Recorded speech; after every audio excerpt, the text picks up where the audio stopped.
సొలొమోను గుడి కట్టించావు, బాగానే ఉంది. మరి దానిలో ఏముండాలి?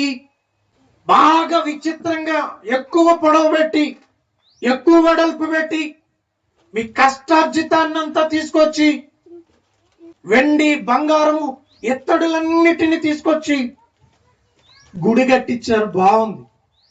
ఆ గుడిలో ఏముండాలి? ఎలాంటి కర్రతో చేసావో, ఎంత పొడవు పెట్టి చేసావో, ఎంత వెడల్పు పెట్టి చేసావో, ఉపకరణాలను ఎంత బాగా కాపాడావో అనేవి ఎంత ఇంపార్టెంటో దేవుడు సొలొమోనుని అడుగుతున్నాడు. ఈ మందిరమును నీవు కట్టించుచున్నావే. సొలొమోను, ఇంత బారు పెట్టి కట్టావు, ఇంత వెడల్పు పెట్టి కట్టావు, ఈ కర్రతో కట్టావు, ఈ బంగారాన్ని తెచ్చావు, ఈ యొక్క ఇత్తడిని తెచ్చావు, ఈ వెండిని తెచ్చావు, వీటన్నిటిని తెచ్చావు, ఈ మందిరాన్ని కట్టించున్నావే.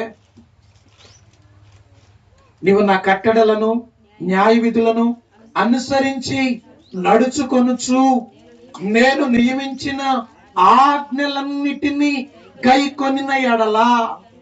ఈ మందిరాన్ని కట్టించడం కంటే ముందు మనము ఆజ్ఞలను గైకొనటము కావాలి. ఎంత పొడవు పెట్టి, ఎంత వెడల్పు పెట్టి, ఎంత మేలిమి బంగారము పెట్టి గుడి కట్టించిన ఉపయోగం ఏమీ లేదు. ఆ గుడిలో ఏముండాలట? నా ఆజ్ఞలను గైకునేటువంటి బిడలు ఉండాలి. అన్యులుగా పిలవబడని బిడలుండాలి. దేవుడు కూడా సొలొమోనును అడుగుతున్నాడు. 480 సంవత్సరాల తర్వాత గుడి కట్టావు, ఇంత పరిశుద్ధంగా ఉపకరణాలు చేయించావు, ఎంత వెడల్పులు పెట్టి, ఎంత బారు పెట్టి మందిరాన్ని కడుతున్నావు. ఈ మందిరంలో ఏముండాలి? నా ఆజ్ఞలను, నా విధులను గైకునే బిడలు ఉండాలి. ఆ బిడలు లేకపోతే నేను దానిని స్థిరపరచును.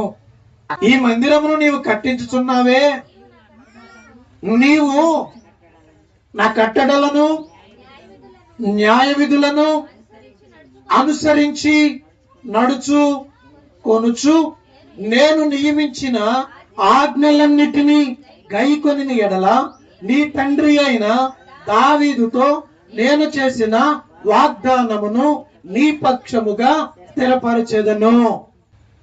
గుడి కట్టించటం ముఖ్యమన్నాడా? ఆజ్ఞలు విధులను గైకొనటం